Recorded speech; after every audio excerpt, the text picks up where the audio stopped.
I'm Rachel Morgan, 32 years old, and last Tuesday, my husband Kevin died of a sudden heart attack. The shock still hasn't worn off. When I called my parents, sobbing uncontrollably, my mother said, "We're celebrating Sophia's birthday right now. Can this wait until tomorrow?" My 8-year-old daughter Lily and I sat alone that night, holding each other as our world collapsed. I never imagined my family would abandon us in our darkest hour. But what they did next was even worse. If you've ever felt betrayed by family, when you needed them most, please let me know where you're watching from and subscribe to join others who understand this pain. Kevin and I met during our sophomore year at Northwestern University. I was struggling through economics, and he was the charming teaching assistant who stayed after class to help me understand depreciation curves. His patience was the first thing I fell in love with, followed quickly by his infectious laugh and the way his eyes crinkled at the corners when he smiled. We dated through college, and he proposed on graduation day, hiding the ring in my diploma case. We married young at 23, ignoring warnings from friends who said we should experience life before settling down. But Kevin was my life. He was the person I wanted to experience everything with. After finishing his MBA, Kevin landed a job at a prestigious financial advisory firm in Chicago. He worked his way up quickly, impressing clients with his honest approach and genuine care for their financial well-being. He wasn't just good with numbers, he was good with people. That combination made him exceptional at his job. We spent 5 wonderful years as a couple before deciding to try for a baby. What we thought would be an easy journey turned into 3 years of heartbreak. 2 miscarriages, countless doctor appointments, and 1 failed round of IVF later, we were emotionally exhausted and financially drained. We started discussing adoption when I unexpectedly became pregnant with Lily. The pregnancy was difficult. I was on bed rest for the final 2 months, and Kevin worked from home to take care of me. He'd bring me breakfast in bed, massage my swollen feet, and read pregnancy books aloud to both me and our unborn daughter. When Lily finally arrived, Kevin cried harder than I did, holding her tiny body against his chest like she was made of glass. For 8 beautiful years, we were the family. I'd always dreamed of having... Kevin coached Lily's soccer team despite knowing nothing about soccer. He learned alongside her, watching YouTube tutorials at night after she went to bed. He never missed a school event or a doctor's appointment. His calendar was filled with reminders about Lily's activities, color-coded by importance. There were warning signs about his health that we both ignored. Occasional chest pains he attributed to stress. Shortness of breath he blamed on being out of shape. The doctor said his slightly elevated blood pressure was normal for a man approaching 40 with a high-pressure job. Take some aspirin, exercise. More, cut back on sodium. Standard advice we took too casually. The morning it happened started like any other Tuesday. Kevin made pancakes shaped like dinosaurs while I packed Lily's lunch. He kissed us both goodbye, promised to be home early for Lily's school art show, and headed to work. His last words to me were, "Don't forget to pick up more maple syrup. The real stuff, not that corn syrup garbage." Such a mundane final conversation. At 10:47 a.m., my phone rang. It was Amanda, Kevin's assistant. Her voice was shaking so badly I could barely understand her. "Rachel, Kevin collapsed during a client meeting. The ambulance is here. They're taking him to Northwestern Memorial." I remember dropping my coffee mug. The sound of ceramic shattering on tile seems to echo in my memory. I called our neighbor Ellen to pick up Lily from school, then drove to the hospital breaking every speed limit. I prayed the entire way, bargaining with God in desperate whispers, but I was too late. Kevin was pronounced dead at 11:23 a.m. minutes before I arrived. Massive heart attack, they said. Nothing could have been done, they assured me, as if that made it better somehow. Seeing Kevin's body was surreal. He looked like he was sleeping, except for the unnatural stillness of his chest. His skin was still warm when I touched his face. I kept expecting him to open his eyes, to smile and tell me this was all a terrible mistake. The next few hours passed in a blur of paperwork and phone calls. The funeral home needed decisions I wasn't prepared to make. Cremation or burial? What kind of service? Did he have a favorite suit? Questions that seemed impossible to answer when all I wanted to do was crawl into bed with my husband one last time. The hardest part was driving home, knowing I had to tell Lily that her father was never coming back. How do you explain death to an 8-year-old? How do you tell her that the daddy who made dinosaur pancakes that morning was gone forever? Telling Lily about her father was the most difficult moment of my life. When she got into my car after school, she immediately sensed something was wrong. "Where's Daddy?" "He promised to come to my art show tonight," she said, her backpack clutched in her small hands. I pulled over to the side of the road because I couldn't focus on driving. Turning to face her, I took her hands in mine. "Lily, something very sad happened today. Daddy got very sick at work, and his heart stopped working." Her face scrunched in confusion. "Can the doctors fix it?" The innocent hope in her question broke. Something inside me. "No, sweetie. When someone's heart stops working completely, the doctors can't fix it. Daddy died today." She stared at me for what felt like an eternity, her blue eyes, so much like Kevin's, processing this incomprehensible information. Then she asked, "Does that mean Daddy isn't coming home? Ever?" When I nodded, unable to speak through my tears, she let out a wail that didn't sound human. It was primal, the pure sound of a child's heart breaking. She threw herself into my arms, her small body shaking with sobs. "I want Daddy. Please, I want my Daddy." There was nothing I could do but hold her and cry with her, parked on the side of the road as life continued all around us, oblivious to our shattered world. That evening, after I'd finally gotten Lily to sleep in my bed, clutching Kevin's unwashed t-shirt for comfort, the full weight of my loss hit me. I sat on the bathroom floor, door closed so Lily wouldn't hear, and broke down completely. The physical pain of grief was overwhelming, like being repeatedly punched in the chest. I couldn't breathe. I couldn't think. I needed my mom and dad. With shaking hands, I called my parents. They'd been married for 40 years, had weathered losses together. Surely they would know what to say, how to help me through this impossible time. My mother answered on the 5th ring, the sound of laughter and music in the background. "Rachel, can I call you back? We're in the middle of Sophia's birthday dinner."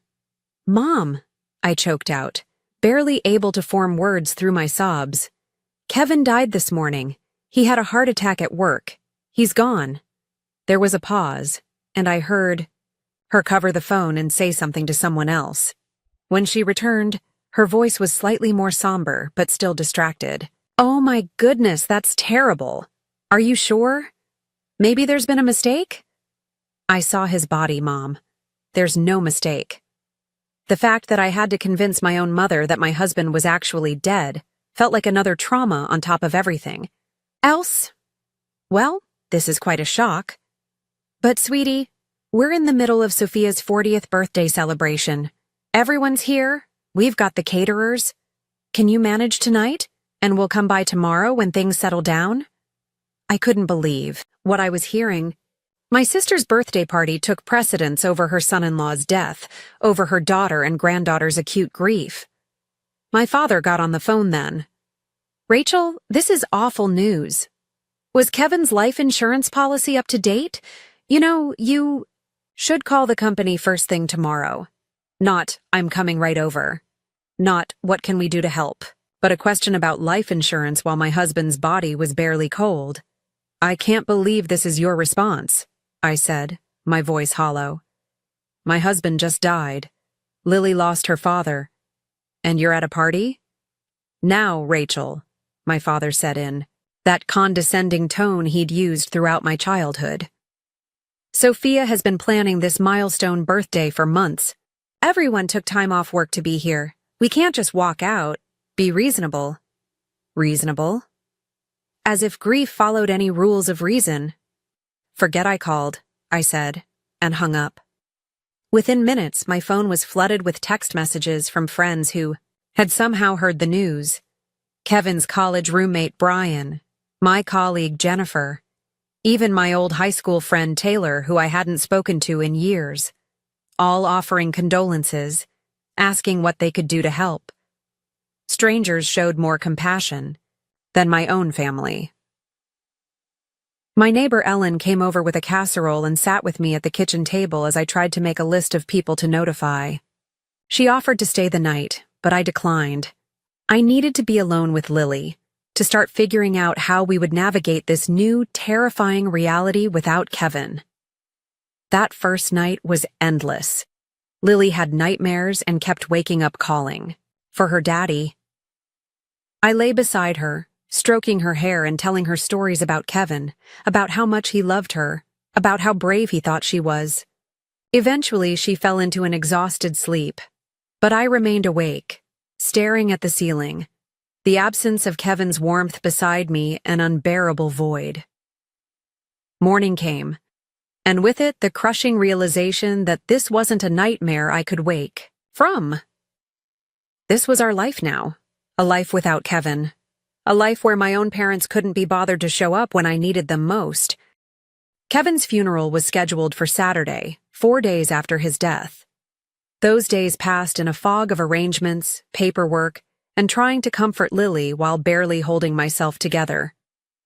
My parents called once, briefly, to ask what time the service started and if they should wear black or if it was a celebration of life with colorful attire. They didn't offer to help with arrangements or ask how Lily was coping. The day of the funeral dawned bright and sunny, cruelly beautiful for such a dark occasion. Lily insisted on wearing a blue dress because Daddy always said I look like a princess in blue. I helped her with her hair, weaving a small braid along her temple the way Kevin used to do on special occasions. We arrived at the funeral home an hour early to greet people.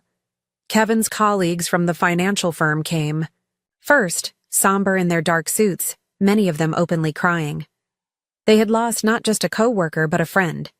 They each took time with Lily, sharing small stories about her father that she might treasure later.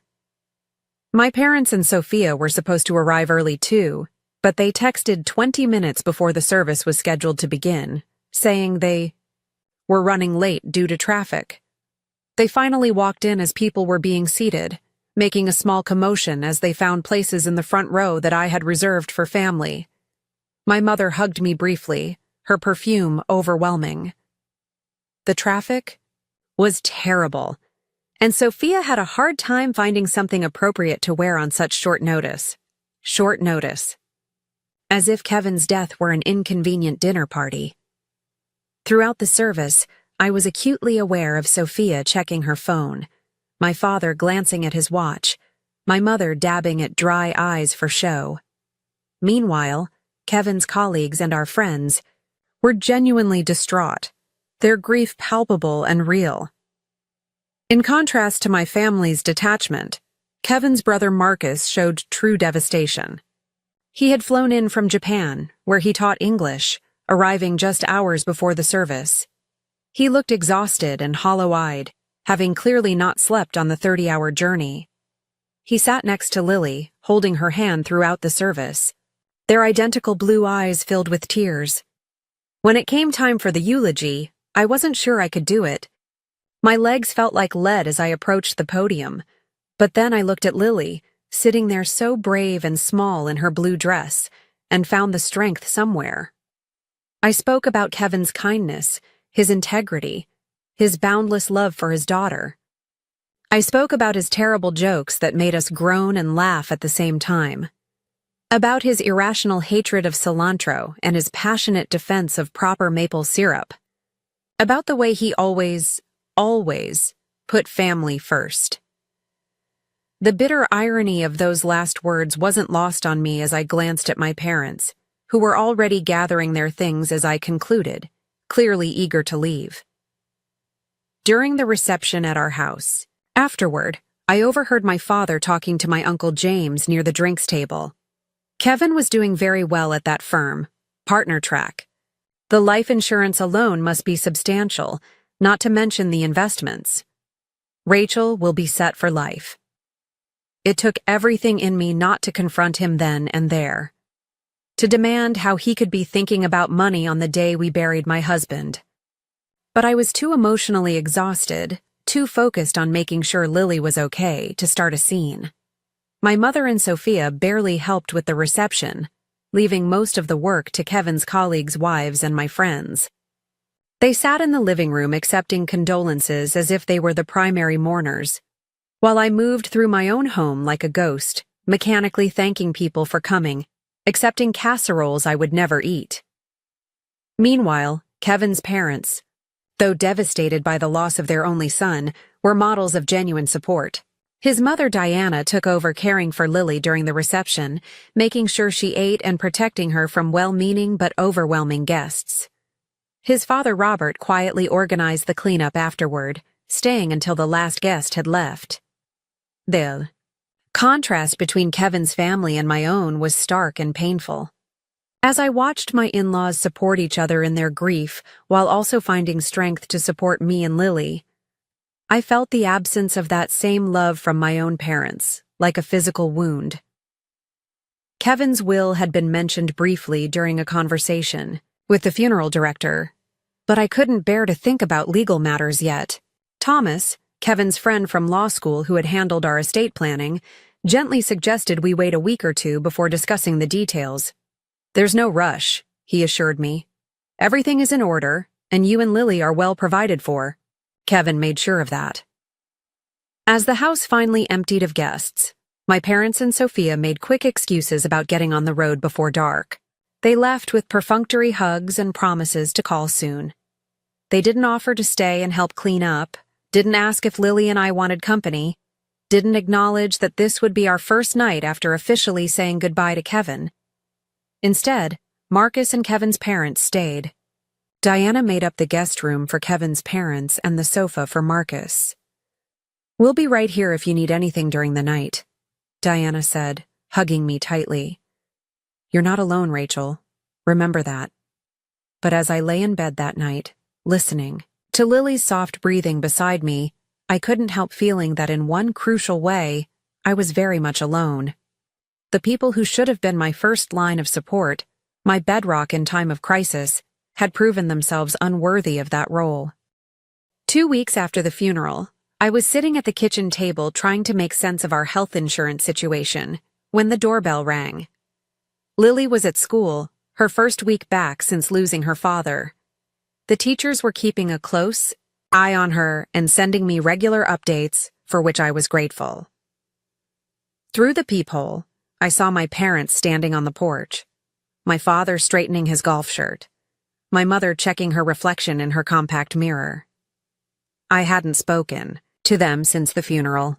They'd texted a few times with generic messages like, "Thinking of you," and "Hope you're doing okay," but there had been no real communication. I opened the door, not bothering to hide my surprise. "I didn't know you were coming over," we thought. "We'd check in, see how you and Lily are doing," my mother said, brushing past me into the house. "Is she at school? Good, we can talk openly." That should have been my first clue that this wasn't simply a supportive visit, but I was too emotionally drained to pick up on the warning signs. They settled themselves in the living room while I made coffee, falling into the hostess role automatically, even though they should have been taking care of me. When I brought in the mugs, my father was examining the new sound system Kevin had installed just a month before his death. "Nice setup," he commented, running his hand along the speakers. "Kevin had good taste in electronics." "He did," I agreed, the simple past tense still a knife twist in my heart. After a few minutes of awkward small talk about Lily's school and my mother's garden club, my father cleared his throat in the way he always did before discussing serious matters. "Rachel, we wanted to talk to you about your situation," he began, setting his coffee mug down precisely on a coaster. My situation? Your financial situation, my mother clarified, exchanging glances with my father. Now that you're adjusting to life without Kevin. I stared at them, not comprehending at first what they were getting at. I'm not sure what you mean. Kevin left us well provided for. Yes. Well, that's what we wanted to discuss, my father said, leaning forward. Your mother and I are getting older. Our retirement fund took a hit in the last market downturn, and with healthcare costs what they are. The implication hung in the air for a moment before I understood. Are you asking me for money? Now? My mother had the grace to look slightly embarrassed, but my father pressed on. We thought, given Kevin's position at the firm and his life insurance policy, that you might be in a position to help family. After all, we are your parents. The audacity of their request left me momentarily speechless. My husband wasn't even cold in his grave, and they were here with their hands out. How much are you thinking? I asked, my voice flat. My father, apparently missing my tone completely, brightened. Well, we were thinking something substantial would make sense. Perhaps 50% of the life insurance payout? That would secure our retirement and leave plenty for you and Lily. 50% of my widowed daughter's support to secure your retirement. I repeated the words slowly, making sure I understood. The daughter you couldn't be bothered to comfort when her husband died because you were at a birthday party. My mother flinched, but my father remained unperturbed. Now, Rachel, there's no need to be emotional about this. It's just practical, financial planning. And we did come to the funeral. How generous of you to attend my husband's funeral, I said, my voice dripping with sarcasm. We raised you, Rachel, my mother interjected. We paid for your college education. We helped with the down payment on your first house. I think we deserve some consideration now that you've come into money. Come into money? My husband died. I was shouting now, all the hurt and rage of the past 2 weeks boiling over. I didn't win the lottery. I lost the love of my life, the father of my child, and you're treating it like I hit some financial jackpot. My father's expression hardened. There's no need to be dramatic. Kevin knew the risks with his heart condition. He should have taken better care of himself. And now that he's gone, it's just practical to discuss how his assets should be distributed. Family should help family. In that moment, as my father casually blamed Kevin for his own death while simultaneously trying to profit from it, something snapped inside me. The grief that had left me passive and numb for 2 weeks suddenly crystallized into razor-sharp clarity. Get out, I said quietly. Rachel, be reasonable, my mother began. Get out of my house. I screamed, the force of my anger physically propelling me to my feet. How dare you come here asking for Kevin's money? How dare you blame him for dying? He was worth 100 of you, and you couldn't even be bothered to comfort your own daughter when she was breaking apart. My parents looked genuinely shocked at my outburst. They had never seen me truly angry before, having raised me to be accommodating, to avoid conflict, to be the good daughter while Sophia got to be the demanding one. We're only asking for what's fair, my father said stiffly, standing up. We're your parents, Rachel. We deserve respect. Respect is earned, I replied, my voice shaking. And you've earned none. Now get out before Lily comes home and hears what kind of people her grandparents really are. They left in a huff, my mother making noises about me being ungrateful, and my father muttering about reconsidering our relationship. I closed the door behind them and sank to the floor, trembling with rage and hurt. Later that afternoon, when I picked Lily up from school, she seemed more withdrawn than usual. In the car, she finally spoke up. Mommy, why were Grandma and Grandpa at our house today? My heart sank. Did you see them? She nodded. Mrs. Wilson let me go to the bathroom during math, and I saw their car from the school window. Did they bring something for us? The innocent question broke my heart anew. No, sweetie, they just Came to talk to me about some grown-up things.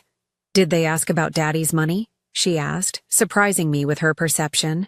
What makes you say that? Lily looked down at her hands. I heard Grandpa at the funeral telling Uncle James that we would get lots of money because Daddy died. Is that true? That my 8-year-old daughter had overheard such a conversation made me physically ill. Lily, your daddy made sure we would be taken care of, yes. But money doesn't make up for not having him here with us. She nodded sagely. I would give all the money in the world to have Daddy back. Me too, baby, I whispered. Me too. That night, I called Marcus, who had returned to Japan but was planning to come back for an extended stay during his summer break to help us adjust. I told him about my parents' visit and their demand. Are you kidding me? He exploded. They want half of Kevin's life insurance? That's insane, Rachel. I know. I still can't believe they actually asked. But I'm worried they might not let it go. My father can be very stubborn when he thinks he deserves something. Marcus was quiet for a moment. Kevin talked to me about his financial planning, you know. He was very thorough, wanted to make sure Lily would be taken care of through college and beyond if anything happened to him. He would be furious about your parents trying to take that security away from her. I know, I said softly, the familiar ache of missing Kevin intensifying. I think I need to talk to Thomas about the legal situation just to be prepared. That's a good idea, Marcus agreed. And Rachel? Don't let them manipulate you. Kevin protected you and Lily for a reason. The next day, I met with Thomas at his office. He was sympathetic, but not surprised by my parents' behavior. Unfortunately, I see this kind of thing more often than you'd think, he said, reviewing Kevin's will and insurance documents. But I can assure you, everything is airtight. Kevin designated you as the sole beneficiary of his life insurance and retirement accounts. Your parents have absolutely no legal claim to any of it. Could they contest the will? I asked, worried. Thomas shook his head. The will is clear and properly executed, and even if they tried, they have no grounds. Kevin was of sound mind, and parents have no automatic right to inherit from adult children, especially when there's a spouse and child. That reassurance should have made me feel better, but as I left Thomas's office, my phone buzzed with a string of text messages from my parents and, surprisingly, from Sophia. From my father. We need to discuss this situation like adults. Call. Me. From my mother. I raised you better than this, Rachel. Family comes first. From Sophia. You've always been selfish, but this is low even for you. Mom and Dad deserve better. The hypocrisy of Sophia, who had barely looked up from her phone. During Kevin's funeral, accusing me of being selfish was almost laughable. Almost, if it weren't so painful. That evening, as Lily and I were eating dinner, my father called. When I didn't answer, he left a voicemail demanding a family meeting at their house on Sunday afternoon. This concerns all of us, Rachel. Be there. At 2:00. Bring Lily. I set the phone down, my appetite gone. Involving Lily in this ugly situation was the last thing I wanted, but maybe it was time to have everything out in the open, to make a final break if necessary. With Thomas's reassurance about the legal aspects, I felt more confident in standing my ground. Was that Grandpa? Lily asked, pushing her peas around her plate. Yes, I admitted. He wants us to come over on Sunday. Lily was quiet for a moment, then asked, Do we have to go? The fact that my daughter, who had once loved visiting her grandparents, now seemed reluctant, spoke volumes. I think we should, I said carefully. Sometimes it's important to face difficult situations directly. She nodded, a look of determination crossing her face that reminded me painfully of Kevin. Okay. But can I bring something with me? I have an idea. What kind of idea? I asked, curious about her sudden intensity. Just something Daddy taught me about standing up for yourself, she said cryptically. Can I use the computer after dinner? Agreed. wondering what my 8-year-old was planning, but trusting that whatever it was, it came from the good heart and strong values her father had helped instill in her. The days following my parents' visit were filled with conflicting emotions. Grief for Kevin remained a constant heavy weight, but now it was complicated by anger and betrayal toward my family. In quiet moments, when Lily was asleep, I found myself revisiting memories from childhood, seeing them in a new harsh light. There were the dance recitals where my parents left early to make it to Sophia's softball games, but never the other way around. The Christmas when I received practical clothes while Sophia got the expensive art supplies we both had asked for.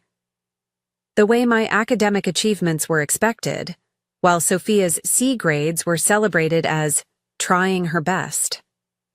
Small inequities. That seemed insignificant individually, but formed a pattern when viewed collectively. I called Amanda, Kevin's assistant, who had become a friend in the weeks since his death. "Am I overreacting?" I asked her after explaining my parents' demand.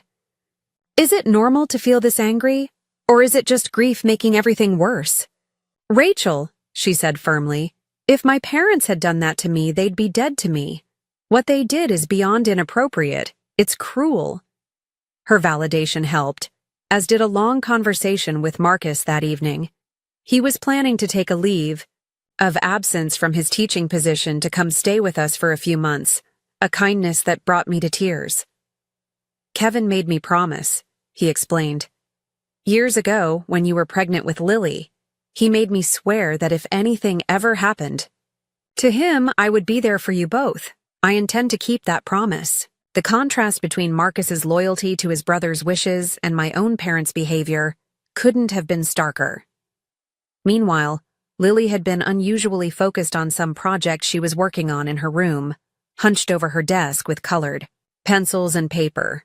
When I asked what she was doing, she just smiled secretively and said, "Something important for Sunday." On Saturday, I decided to review Kevin's financial documents more thoroughly, wanting to be fully informed before the confrontation with my family. Kevin had been meticulous about our finances, keeping everything organized in a home office filing cabinet. As I went through the folders, I found a sealed envelope with my name on it, in Kevin's handwriting.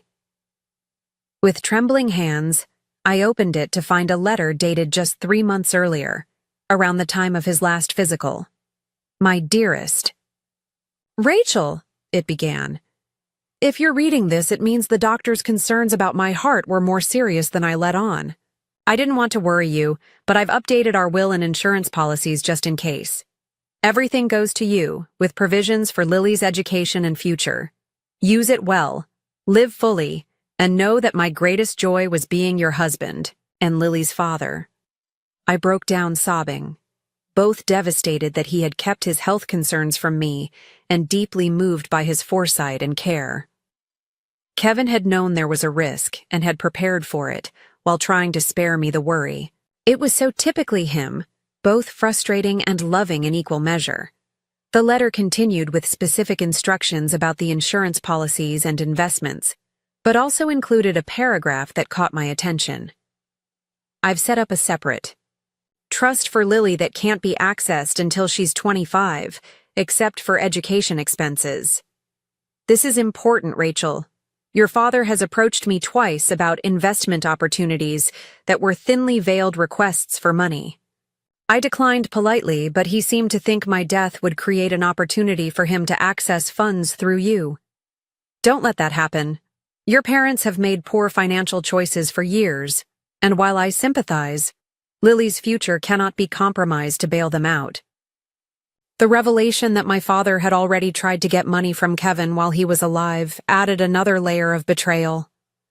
Kevin had protected me from this knowledge, probably trying to preserve my relationship with my parents. Even in this, he had put my feelings first. Armed with this new information, I called Thomas again to verify that the trust Kevin mentioned was indeed secure from any claims. He assured me it was ironclad, and also suggested I bring a copy of Kevin's letter to the family meeting. "It's not legally necessary," he explained, but it might be useful to have Kevin's explicit wishes documented if they try to pressure you emotionally. Sunday morning arrived with a sense of impending confrontation. Lily was unusually quiet as we got dressed, but there was a determined set to her small shoulders that reminded me of Kevin before an important client meeting. "Are you sure you want to come?" I asked her one last time as we prepared to leave. "You could stay with Ellen instead." She shook her head firmly. "I need to be there, Mom, for Daddy." On the drive to my parents' house, Lily clutched a manila envelope to her chest, still refusing to tell me exactly what was inside. "It's a message from me and Daddy," was all she would say. As we pulled into the driveway of the suburban home where I'd grown up, I noticed several cars I recognized as belonging to my aunts and uncles. My parents had apparently invited an audience, perhaps thinking I would be less likely to refuse them in front of extended family. "Ready?" I asked Lily, my hand on the ignition. She nodded, her face solemn beyond her years. "I'm ready, Mom. Don't worry." We walked to the front door, hand in hand, both of us drawing strength from the other. Before I could ring the bell, the door swung open to reveal my mother, dressed formally as if for church, her face set in a practiced expression of concern. "Rachel, Lily, come in. Everyone's waiting in the living room." We followed her through the familiar hallway into the large living room where I'd spent countless childhood Christmases and birthdays. Now it felt like walking into an ambush. My father sat in his recliner, positioned like a judge presiding over a court. Sophia was perched on the arm of the sofa, scrolling through her phone. Around the room sat my Aunt Rita, Uncle James, and my father's brother Terry with his wife Barbara. "Thank you for coming," my father said formally, as if this were a business meeting rather than a family gathering. "We have important matters to discuss." I remained standing, keeping Lily close to my side. "Before we start, I want to be clear that whatever you have to say, you can say in front of Lily. She has a right to know what's happening in her family." My mother frowned. "Rachel, this is hardly appropriate conversation for a child. If it's not appropriate for her to hear, then it's not appropriate for you to be asking," I replied evenly. "This concerns her future, too." My father cleared his throat. "Fine. We'll get right to the point. Your mother and I have been discussing the family financial situation. As you know, we helped you considerably throughout your life, from college, tuition to the down payment on your first house." I bit back the retort that they had paid half as much for my education as they had for Sophia's art school, which she never completed. This wasn't the time for old grievances. "We believe," he continued, "that given the substantial windfall you've received from Kevin's passing, it's only fair that you assist the family in return. We're proposing a distribution that would secure our retirement and also provide some assistance to Sophia, who, as you know, has struggled financially as an artist." Sophia looked up from her phone long enough to give me a smug smile, as if my husband's death were some cosmic balancing of the scales between us. "I've prepared a breakdown of what we consider a fair distribution," my father said, passing me a printed document. "As you'll see, we're suggesting 50% of the life insurance proceeds be directed to your mother and me, with an additional 15% allocated to Sophia." I scanned the document, which detailed not just percentages, but actual dollar amounts. They had somehow discovered the exact value of Kevin's life insurance policy, likely through my Uncle James, who worked in the insurance industry. "You want 65% of the money that's meant to secure my daughter's future after losing her father?" I stated flatly. "Money that Kevin earned and specifically designated for us." "Family takes care of family, Rachel," my mother interjected. "Your father and I are getting older, our medical expenses are increasing, and you have to think about the bigger picture." "The bigger picture," I repeated, "like how you couldn't be bothered to leave Sophia's birthday party when my husband died." "That bigger picture?" An uncomfortable silence fell over the room. My Aunt Rita shifted in her seat, looking embarrassed. At least someone had the decency to recognize how inappropriate this all was. "Now, Rachel," my father said in his patronizing tone, "we've apologized for that unfortunate timing. But you have to understand, we had guests from out of town. We couldn't just leave." "Actually, you could have," I replied. "You chose not to." "This isn't productive," Sophia cut in. "The point is, you're suddenly rich while the rest of us are struggling. Mom and Dad sacrificed for you your whole life. They deserve security in their old age." "And what about Lily's security?" I asked, my voice rising despite my efforts to stay calm. "Do you think Kevin died so that you could buy a new car or go on cruises? That money is for his daughter's future." My father stood up, his face reddening. "Now you listen here. We are your parents. We raised you, fed you, clothed you. You owe us respect and consideration." "Respect?" I laughed bitterly. "You haven't shown me or Lily an ounce of respect or genuine concern since Kevin died. All you care about is what you can get from us." "That's not true," my mother protested weakly. "We care about you, Rachel. We're just trying to be practical."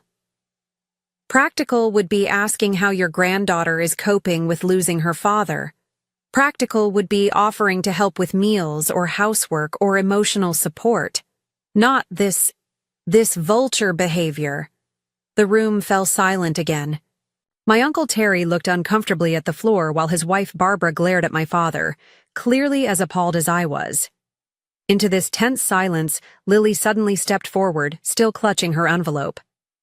"I have something to say," she announced, in a clear, strong voice that startled everyone. My mother attempted a condescending smile. "Sweetie, the adults are talking about important things right now." Lily stood her ground, channeling Kevin's quiet confidence. "This is important too. It's about my daddy and what he would want." All eyes turned to her, this small figure standing so bravely in the center of adult conflict. Even Sophia put down her phone. "Daddy taught me that when people show you who they really are, you should believe them," Lily said, her voice only slightly trembling. "And when people only come around, when they want something, they're not really family." She turned to face my parents directly. "You didn't come to see us when Daddy died. You didn't help Mom when she was crying every night. You didn't ask me if I was okay or if I needed anything. You only came when you wanted money." The raw truth from an 8-year-old's mouth seemed to land differently than when I had said similar things. My mother's carefully composed face crumpled slightly, while my father seemed at a loss for words. Lily opened her envelope and pulled out a sheet of paper. "I made something for you, because I know that's why you really came to see us." She walked over and handed the paper to my father. It was a child's drawing, but as I glimpsed it over his shoulder, I saw it was designed to look like an invoice. At the top, in Lily's careful handwriting, it read, "Bill for real love and support." Listed below were items like being there when Daddy died, $0, not provided; helping Mom when she was sad, $0, not provided; hugging me when I cried for Daddy, $0, not provided; being real grandparents, priceless, but not paid. At the bottom was a total, $0, that's why you came, right? For money? This is what you earned. The silence in the room was absolute. My father's hands trembled as he held the paper. My mother began to cry, whether from shame or manipulation, I couldn't tell. Sophia stared at Lily with an expression of shock, as if seeing her niece for the first time. "I think we're done here," I said quietly, taking Lily's hand. "Don't contact us again unless it's to apologize and show genuine change. Lily deserves better grandparents than you've been, and I deserve better parents." As we walked out, leaving my stunned family behind, I felt a strange mixture of sorrow and liberation. We had lost more than Kevin. We had lost the illusion of a supportive extended family. But in that loss, there was also clarity and the freedom to rebuild our lives without toxic obligations. In the car, I hugged Lily tightly. That was incredibly brave. I'm so proud of you. She hugged me back. Daddy always said we have to stand up for what's right, even when it's hard. Was I right? Mom? Yes, baby, I assured her, tears streaming down my face. You were absolutely right. The drive to my parents' house had been tense, with Lily unusually quiet beside me, that manila envelope clutched tightly in her small hands. I'd been so focused on preparing for the confrontation with my parents that I hadn't paid enough attention to what my daughter was planning. Now, as we drove away from the house where I grew up, I felt equal parts pride in her courage and sadness that she had to grow up so fast.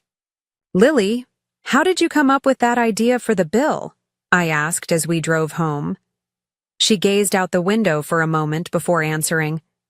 Daddy and I were watching a movie once where someone gave an invoice to a mean person.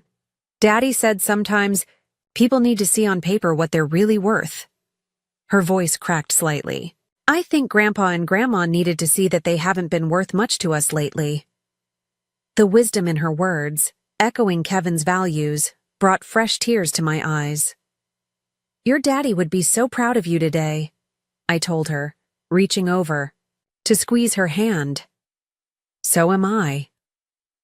My phone began buzzing incessantly with calls and texts from my family, but I ignored them all.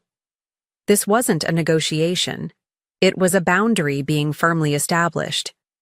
Whatever fallout came from this confrontation would have to wait until Lily and I had processed what had happened. When we got home, Marcus was waiting on our porch.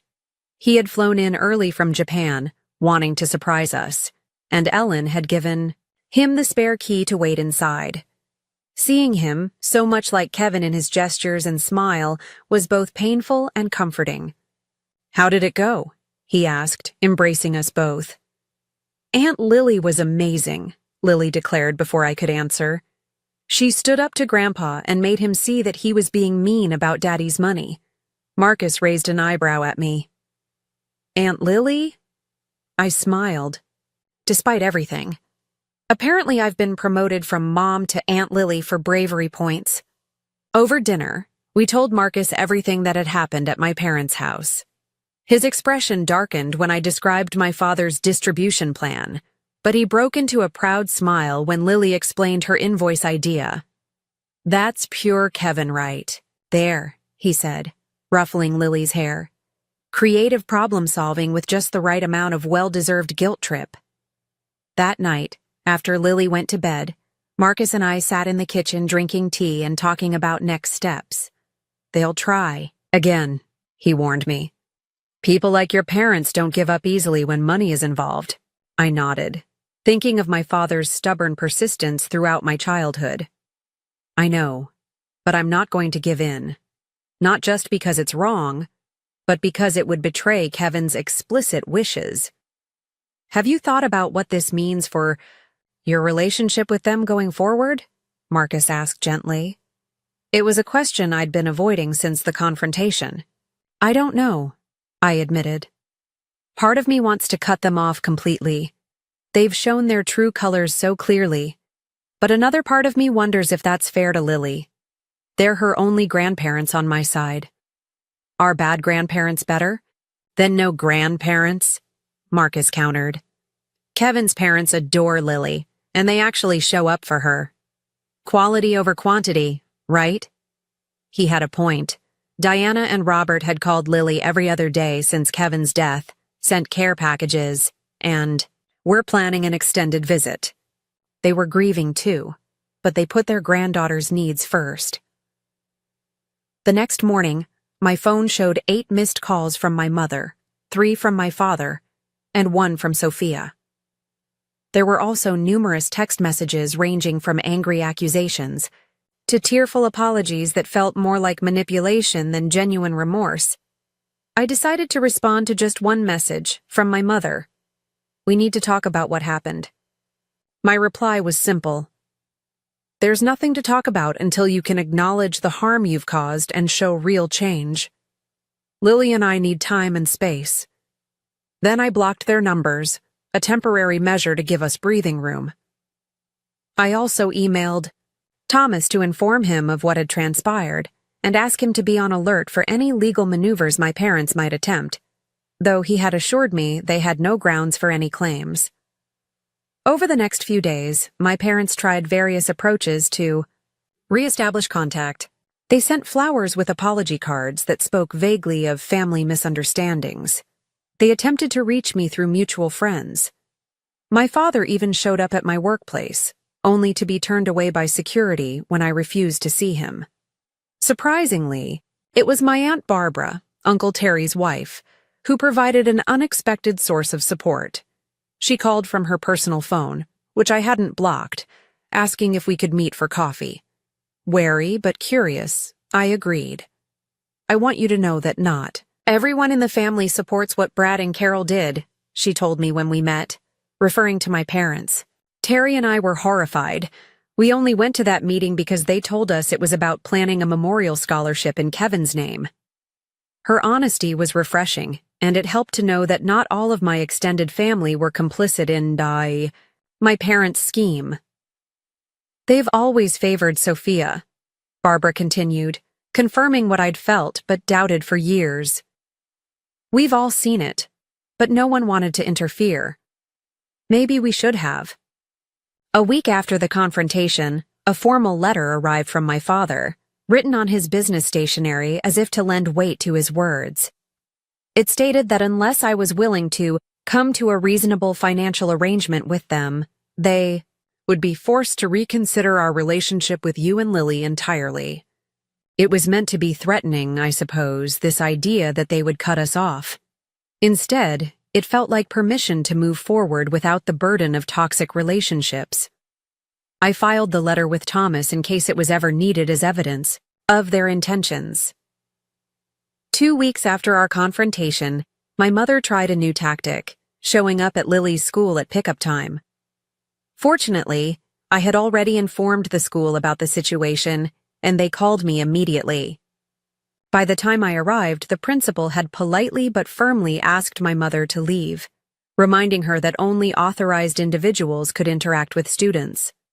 Standing in the school parking lot, my mother looked smaller somehow, less imposing than she had throughout my childhood. "You're turning everyone against us," she accused when she saw me. "No, Mom. Your own actions are doing that," I replied evenly. "Please don't come to Lily's school again. If you want to rebuild a relationship with us, it needs to start with respect for our boundaries." "We're your parents," she protested, tears forming in her eyes. "You can't just cut us out of your life." "I'm not cutting you out," I clarified.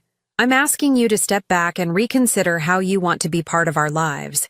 Do you want to be the grandparents who support and love Lily unconditionally, or the ones who saw her father's death as a financial opportunity? The choice is yours, but there are consequences either way." She didn't have an answer for that, and we parted without resolution. It was the last direct contact I had with either of my parents for nearly 2 months. During that time, I focused on Lily, on starting to build our new normal without Kevin, but with the support of those who truly cared for us.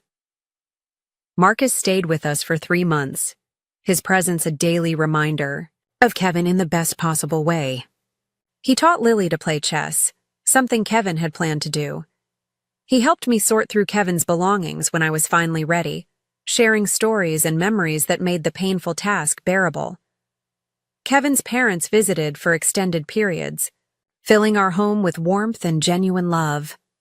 Diana taught Lily to bake Kevin's favorite cookies, maintaining a connection to her father through shared activities. Robert took her fishing, patiently showing her how to tie the knots Kevin had learned from him decades earlier. Meanwhile, news of my parents' behavior spread through the family grapevine. Aunt Rita called to apologize for her presence at the ambush, explaining that she'd been told it was a gathering to discuss supporting us. Uncle James, who had initially seemed aligned with my father, sent a card expressing his regret for not speaking up during the confrontation. Even Sophia eventually sent an email that, while stopping short of a full apology, acknowledged that The timing of their financial requests had been insensitive. It wasn't much, but it was the first time in our adult lives that she had conceded any wrongdoing. 3 months after Kevin's death, on what would have been our 13th wedding anniversary, I received another letter from my parents. This one came in a plain envelope, handwritten rather than typed on business letterhead. It was the first communication from them that felt potentially genuine. "Dear Rachel and Lily," it began. "We've spent these past weeks reflecting on our behavior and the pain we've caused you during an already unbearable time of loss. There are no excuses for what we did. We allowed greed and self-interest to override our love and responsibility as parents and grandparents. We failed you both, and we failed Kevin's memory." The letter continued with specific acknowledgments of their actions, from missing the funeral to the attempted financial grab, without the vague language of their previous apologies. They didn't ask for forgiveness or for contact to be resumed, only expressed hope that someday we might have the opportunity to demonstrate through actions, not words, that we can change. I read the letter several times, trying to gauge its sincerity. Then I showed it to Marcus before deciding whether to share it with Lily. "It seems different from their other attempts," he observed cautiously. "Less manipulative, more accountable. But ultimately, it's your call whether to believe it." I tucked the letter away, not yet ready to make a decision about how or whether to respond. The wound was still too fresh, the betrayal too profound. Time would tell if their remorse was genuine or just another strategy. For now, Lily and I were focusing on healing, on building our life without Kevin, but with his values and love as our foundation. Whatever happened with my parents would be determined by their actions going forward, not by promises or apologies, however well crafted. As Marcus prepared to return to Japan, with plans to visit again soon, he helped me organize a memorial gathering on Kevin's birthday. Unlike the funeral, which had been somber and formal, this was a celebration of Kevin's life, held in our backyard with his favorite barbecue food and music. Friends and colleagues shared funny stories about Kevin. His parents brought photo albums from his childhood. Lily presented a memory book she had created, filled with ticket stubs, notes, and mementos of activities with her father.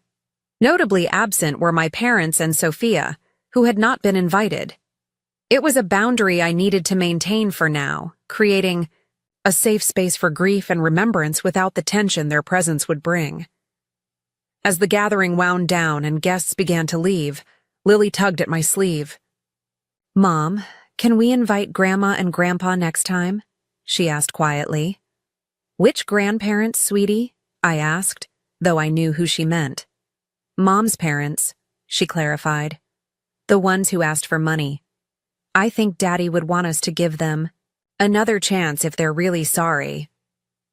Her compassion, so like Kevin's, brought tears to my eyes. "We'll see," I promised her. "If they show us they've really changed, maybe next time." It wasn't forgiveness exactly, not yet. But it was an opening, a possibility that the future might include some form of reconciliation. For now, that was enough. The envelope confrontation marked a turning point in our lives. In the immediate aftermath, the division in my extended family was stark and painful. Some relatives sided firmly with my parents, viewing me as the ungrateful daughter who refused to help family. Others recognized the inappropriate nature of my parents' demands and offered quiet support. My Aunt Barbara became an unexpected ally, calling regularly to check on Lily and me, and occasionally passing along family news without pressure or judgment. Uncle Terry, though less demonstrative, showed his support by sending Lily books and science kits, remembering her interests in a way my parents rarely had. The most surprising reaction came from my cousin Jennifer, Sophia's daughter, who was in her early 20s. She reached out via email about a month after the confrontation. "I've always seen how differently Grandma and Grandpa treated you compared to Mom," she wrote. "What they did after Kevin died was inexcusable. and I want you to know that not everyone in the family thinks you're wrong for standing your ground." Her message meant more than she could know. Validation from an unexpected source that I wasn't crazy or selfish for protecting Lily's future. My parents' initial reaction to being cut off was a campaign of manipulation. They enlisted family members to plead their case, sent guilt-inducing emails, and even attempted to use Lily's school as a point of contact. When these efforts failed, they shifted tactics to more direct threats, suggesting they might contest the will despite having no legal grounds to do so. Thomas, Kevin's lawyer friend, responded to these threats with a firmly worded legal letter outlining the baselessness of any potential claims and the possible consequences of harassment. After that, the direct pressure eased, though the emotional fallout continued. Throughout this difficult period, I was surprised by how many people stepped forward to support us. Kevin's colleagues established a college fund for Lily, separate from what Kevin had already arranged. My neighbor Ellen, a retired teacher, helped Lily with homework when grief made concentration difficult. Even my boss at the architectural firm where I worked as an office manager showed unexpected compassion, allowing me flexible hours to attend grief counseling with Lily. 6 months after Kevin's death, Marcus returned for another extended visit, this time with news. "I'm transferring to the university here," he announced over dinner one night. "I've been offered a position in the linguistics department starting next semester." "You're moving back to the States?" I asked, surprised. Marcus had been living in Japan for nearly a decade. He nodded, glancing at Lily, who was practically bouncing with excitement. "Kevin made me promise to be there for you both. It's easier to keep that promise if I'm in the same country, ideally the same city." The decision to reconfigure our lives without Kevin wasn't simple, but having Marcus nearby made it easier. He didn't try to replace his brother, but his presence kept Kevin's memory alive for Lily in countless small ways, from the same quirky sense of humor to shared mannerisms that sometimes caught me off guard. On Lily's 9th birthday, 4 months after the confrontation with my parents, I received another letter from them. This one came with a modest gift for Lily, a book about astronomy that actually aligned with her interests, suggesting a level of thought that had been missing from previous gifts of pink princess items she had never cared for. The letter acknowledged the hurt they had caused and asked, not for money or even forgiveness, but simply for the opportunity to see Lily on her birthday, even if just for 15 minutes in a public place of your choosing, with you present the entire time. After discussing it with Lily, who was cautiously open to the idea, I arranged for a brief meeting at her favorite ice cream shop. I set clear boundaries in my response. This was not a resumption of normal relations, but a tentative first step that would depend entirely on their behavior. The meeting was awkward but surprisingly free of drama. My parents seemed genuinely chastened, focusing entirely on Lily, asking appropriate questions about school and her interest without bringing up money, the past conflict, or making demands. They had clearly rehearsed their approach, but the effort itself showed a willingness to change that I hadn't expected. As we were leaving, my father asked quietly, "Could we possibly do this again sometime? Maybe next month?"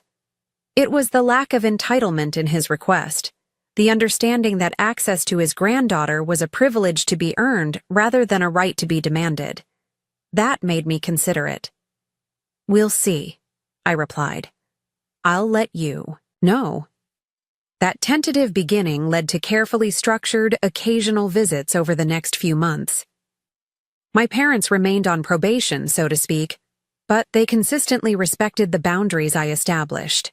They never mentioned money again, never tried to see Lily without my permission, and gradually demonstrated through actions rather than words that they understood the damage they had done. A year after Kevin's death, we held a memorial service on the anniversary. Unlike the confrontation several months earlier, I chose to invite my parents, making it clear that this was a significant test of their commitment to rebuilding our relationship. To my relief, they came appropriately somber and supportive, bringing a photo album of Kevin at family gatherings that I hadn't even known existed. They stayed in the background, not making the day about them or their relationship with me, but simply honoring Kevin's memory alongside everyone else who had loved him. After the service, my mother approached me cautiously. "We've been seeing a family therapist," she confessed, "trying to understand where we went so wrong, not just after Kevin died, but throughout your life. It's been illuminating." It wasn't an overnight transformation, and there were still awkward moments and old patterns that emerged occasionally. But the effort was consistent, and over time, a new relationship began to take shape, one based on mutual respect rather than obligation or expectation. Sophia took longer to come around. Her initial reaction to being cut off from access to Kevin's money was anger and resentment, manifesting in nasty social media posts and attempts to turn family members against me. But as our parents gradually reformed their behavior, her position became increasingly untenable. Eventually, after nearly a year of minimal contact, she reached out with a genuine apology. "I've been jealous of you my whole life," she admitted during a tense coffee meeting. "You were always the smart one, the responsible one. When Kevin died and left you financially secure, it just amplified every insecurity I've ever had. It doesn't excuse what I did, but I want you to know I'm working on it." It was perhaps the most honest conversation we'd ever had as sisters. It didn't immediately repair our relationship, but it opened a door to the possibility of a healthier connection in the future. As for Lily and me, the journey through grief was ongoing but evolving. The sharp, constant pain of early loss gradually transformed into something more manageable, a sadness that could coexist with moments of joy and hope. Lily still had nights when she cried for her father, but she also had days filled with laughter and normal 9-year-old concerns. With Thomas's help, I established a foundation in Kevin's name that provided financial education for underserved communities, something he had been passionate about. Running the foundation gave me purpose beyond surviving day to day and connected me with people who shared Kevin's values. On the second anniversary of Kevin's death, I took Lily to his favorite spot by the lake. We sat on a bench watching the water, remembering him together. "Mom," Lily said thoughtfully, "I think the envelope I gave Grandpa and Grandma helped them." "What makes you say that?" I asked. "Well, they're different now. They listen more. They ask about my feelings. They remember what books I like." She picked up a stone and skipped it across the water the way Kevin had taught her. "Daddy always said sometimes people need to see themselves clearly before they can change." "Your dad was very wise," I agreed, amazed yet again by my daughter's perception and resilience. "I still miss him every day," she said, "but I think he'd be happy about how we're doing, don't you?" I put my arm around her, this remarkable child who carried so much of her father in her. "Yes, baby. I think he'd be very proud of us both." The truth was, losing Kevin had revealed exactly who in our lives was truly family and who was not. Some relationships had been irreparably damaged, while others had deepened in ways I never expected. New connections had formed, creating a support system built on genuine care rather than obligation. My parents were now cautious figures in our lives, working to earn back trust one respectful interaction at a time. Marcus had become a constant, loving presence, an uncle who took his role seriously. Kevin's parents remained devoted grandparents, their love for Lily a direct extension of their love for their son. And Lily and I had each other, bonded not just by grief, but by our shared experience of standing up for ourselves and discovering our own strength in the process. The inheritance that my parents had so coveted went untouched, except for living expenses and Lily's education fund. The material security Kevin provided was valuable, but his true legacy was in the values he instilled in us, the courage he inspired, and the love that continued to guide our choices. As we walked back from the lake that day, Lily slipped her hand into mine. "I think the best way to remember Daddy is to be kind but strong, like he was," she said. "To help people, but not let them take advantage." "That's exactly right," I agreed, squeezing her hand. "That's how we honor him every day." The journey of grief isn't linear, and healing doesn't mean forgetting. There are still days when the absence of Kevin feels like a physical wound, when I reach for him in my sleep or start to tell him something before remembering he isn't there. But those moments no longer define our lives. Instead, we've learned to carry him with us in the choices we make, the boundaries we maintain, and the love we continue to share. The family that emerged from our loss isn't the one I expected to have, but it's built on a foundation of genuine care and respect, stronger for having been tested. If you've ever experienced family betrayal during grief or had to stand up for yourself against those who should have supported you, I hope our story reminds you that you're not alone. Sometimes the most difficult boundaries to establish are with the people we've been taught all our lives to accommodate. But protecting yourself and those who depend on you isn't selfish. It's necessary. Please share your experiences in the comments. If you feel comfortable, like and subscribe if this story resonated with you. And remember that family is defined by love and respect, not just blood. Thank you for listening to our journey, and I wish you the strength to honor your own worth in all your relationships.